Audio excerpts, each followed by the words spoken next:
Everyone, this is Steven. I'm back after a long time with another review. This time I will be talking about the Ninja Turtles monsters, the present and the past ones. The most present ones I have, out of 6 figures that came out this year, are the following ones here. Leonardo as the Egyptian mummy, Raphael as Count Dracula, and Mikey here as Teenage Werewolf.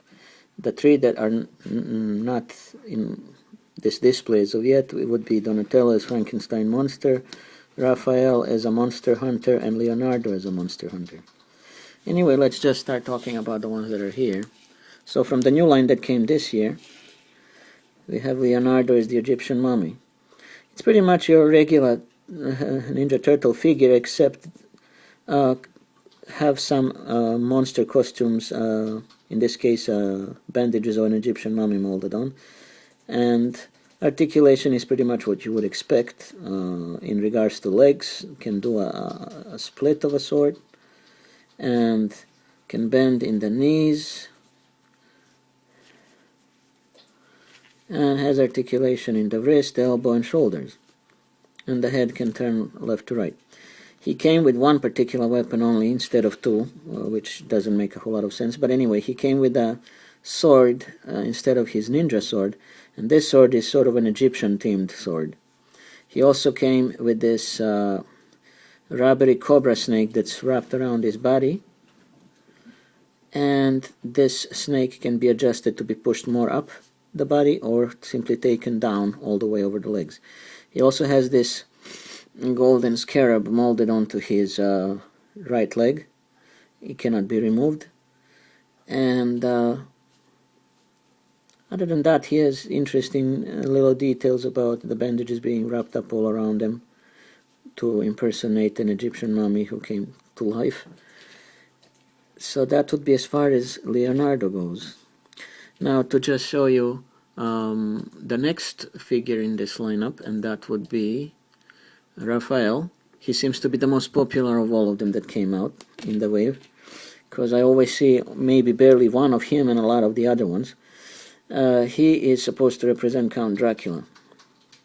He came with an actual cloth cape, which was not very common in this toy line ever before, that I remember seeing one. But this time he has an actual cloth cape.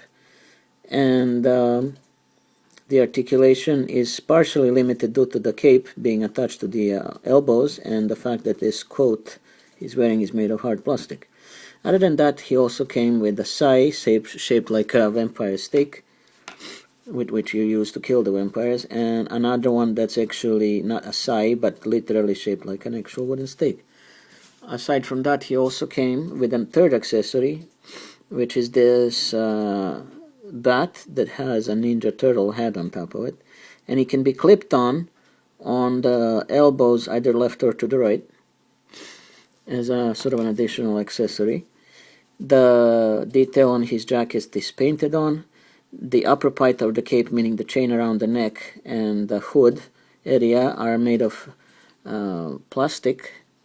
Sorry, not plastic, the soft rubber. So the cape is partially soft rubber and the cloth. So that would be Raphael as Count Dracula. And the last one from this particular group would be Michelangelo as a teenage werewolf. He has a molded hair on, which makes it very funny that he does. Pointed ears, molded vampire teeth. Molded werewolf teeth, fangs, that is. And he also seems to have hair on his chest, protruding from his jacket. The jacket is representing, I guess, a freshman in a high school. And he has torn pants, where you can see the fur coming out. His feet and hands are clawed, and his body is covered in fur. He came with 2 accessories only, one of them being these nunchucks made of bones and connected with a rope, and the other piece, which is quite funny to see him hold that, even though he's a werewolf, he's still holding a slice of pizza. And this pizza is made of soft rubber, and it seems to be pepperoni flavor, I guess. Anyway, also on the back of on the back of his jacket there is a molded word that would say Wolfpack right here. Across the jacket it says Wolfpack, and other than that, that's all as far as he goes. He's also very well done figure. All three of them are. The only one that doesn't look too good, I think, is Donatello as the Frankenstein monster, because even though he has aspects of Frankenstein monster, he's not really wearing any clothes, which is usually that Frankenstein has very big boots that he's wearing, and he has pants and a coat of a sort and whatnot. But if I ever get that Donatello, then I'll show you exactly what I mean, why he's the least interesting one of the four. Anyhow, that's as far as the present Ninja Turtle monsters figures go. But now we're going to take a trip back to 1993-1994 time, which is the time when I was just a teenager roughly. So back then, the Ninja Turtles were looking different, and in the sense that their figures looked more appealing, I would say. They were about 5 inches tall. The articulation was quite limited in them, and in this case this would be Raphael as the Egyptian mummy, instead of Leonardo, who is in present. He has a lot of nice details on his wraps, and it's covering his entire body. There is a bit of a tear right here, and also at his hands, and some on his feet. But he's entirely, pretty much, almost entirely covered in bandages to be authentic, to represent the Egyptian mummy. Of course, he has some articulation, like the rotation in the shoulders and rotation in the elbow, no wrist articulation of any kind. And he did come with some weapons, which I managed to lose for most of this particular vintage series. The weapons did not survive. But anyway, this is how he looks. And let's compare him really quick with Leonardo here. You can tell there is a difference in size, and the vintage ones are more chunkier in appearance. And there is a great more detail than the present ones. So anyway, that would be the mummies. Now we can go to Raphael we already know. We can go to Donatello, vintage version of Donatello as Count Dracula. There he is. And he has a great deal of detail, yet again, and he has a hard rubber cape that's not removable.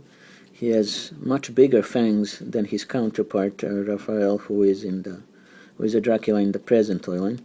And he doesn't have a painted coat, but it's all molded, and there is a great deal of detail. Some actual part of the coat, part of the cape has shape of a bat wings, and he has clawed fingers, and his costume extends all the way down to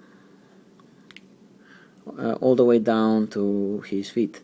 Now, of course, what's strange part about this is that on my camera here, he appears to be blue, but this is actually not blue at all, because if I look off camera, this is all purple, the color of Donatello, so I'm not really sure why on the camera it's showing different. But anyway, this is not Leonardo as Dracula, this is Donatello as Dracula.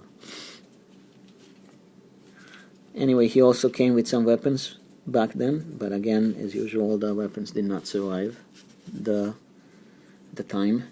So here is a quick comparison between the two. I still prefer, for sentimental reasons, I prefer the vintage Donatello as Dracula. But both of them have something good to offer detail-wise. And this is how they look at the back. Anyway, let's move on to the next. This time we're going to look at the vintage Leonardo as a wolfman or as a werewolf. There he is. He has enormous fangs in his mouth on both sides. He has a lot of fur covering his skin, and he has ripped shirt and pants and clawed feet and hands, and his shirt is ripped all over as if he was caught during the transformation. And he came with, for example, swords in blue color that look exactly like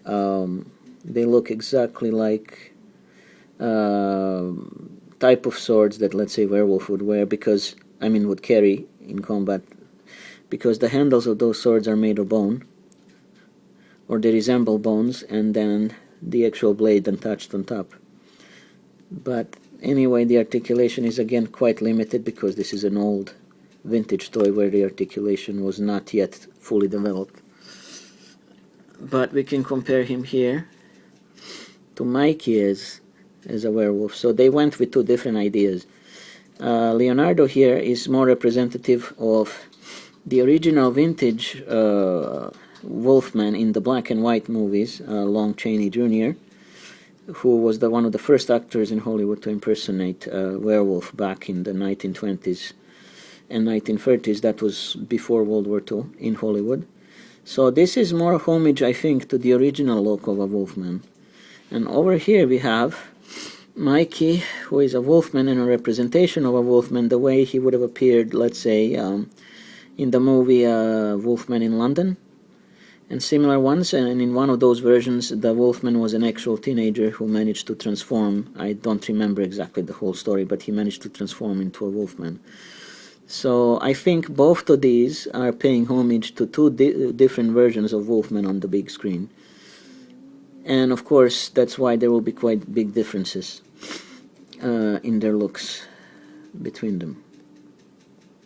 But they still look good, regardless of it. So anyway, that's as far as the werewolf versions go. Now we're gonna go on to the remaining turtle monsters from the vintage line from 1993 that don't have any counterparts from the new turtles. So here we have, whoops, Leonardo keeled over. Here we have Leonardo again, but as a monster from the Black Lagoon. That was again a vintage horror movie from 1920s, 1930s, before World War II again. And it's paying homage to that particular movie and that particular type of monster. Leonardo here has a lot of detailing to make him resemble almost alligator or crocodile lizard type of creature. And he has red eyes, red menacing eyes. And his shell is even covered in shell layers. He also came with all sorts of weapons, but again, unfortunately, as I already mentioned, none of those weapons of any of these vintage monsters survive, but I'm glad that the figures survived. So anyway, that would be him. He has no equivalent in the present turtle line. And here we have Mikey, or Michelangelo from the vintage toy line, impersonating Frankenstein monster.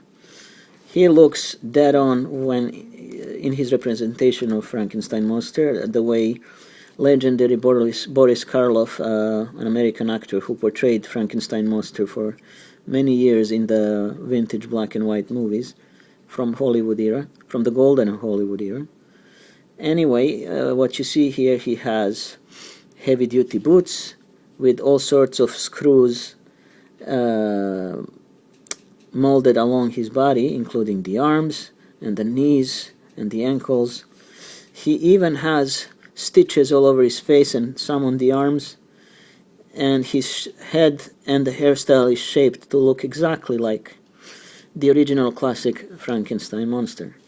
So this is rather nice to see, and it looks pretty good. And of course he came with all sorts of weapons too, but again, none of them survived any further. And he has a bit of a torn up shirt at the back where you can see his shell. So excellent figure. Now there is a version of him in the present line in the sense of Donatello being the Frankenstein monster, and that one cannot be unfortunately compared even close to this vintage one, because the new one doesn't look as good, but I cannot give you more details why I don't like that present one, not unless I ever get one, just for the sake of showing you an actual detailed comparison. There is some good points about that Donatello's Frankenstein monster, except this one I think is still far superior in the looks. Anyway, let's move on to the final figure from the vintage, which doesn't have any equivalent in the present line whatsoever. This is April O'Neil, and in the vintage cartoon series that most of us remember from back in the 80s and early 1990s, April O'Neil was an actual woman who was a news reporter. So she would always go on different tasks and covering different stories, and most of the stories would be about the Ninja Turtles, whom she befriended, including Splinter. And she was never a teenage girl back then or anything. That was all changed for this latest incarnation of the Turtles, where she's a teenage girl and so forth and so forth. But I prefer this April O'Neil because she was far more fun in the cartoon, and they also decided to make her she had several different figures from the toy line. Most of them her look the way she is as a reporter. But this time they changed her look by making her to look exactly like a Bride of Frankenstein. You can already tell that by her Marge Simpson hairstyle, I call it, because it's so big and bushy. And it's very nicely done, very nicely sculpted. You can see there is quite a bit of detail on the wraps around her arms and the actual dress she's wearing. It's very reminiscent of the black and white Bride of Frankenstein, and she really looks nice in every sense of the word. Pity that there was no equivalent of her in the present version of the Turtle Monsters. And a very quick comparison of her to Mikey here, so that they would practically go together, even though they were not sold together, they were sold separately. So here is Mikey and his bride April, Bride of Frankenstein. So they look pretty neat and very well done. Anyhow, that's my coverage of the Teenage Mutant Ninja Turtle monsters, the vintage and the present ones. I will be covering more turtle stuff, predominantly from the vintage line as the time goes, but this is all for now. Thank you guys for watching, and I'll catch you next time. Bye.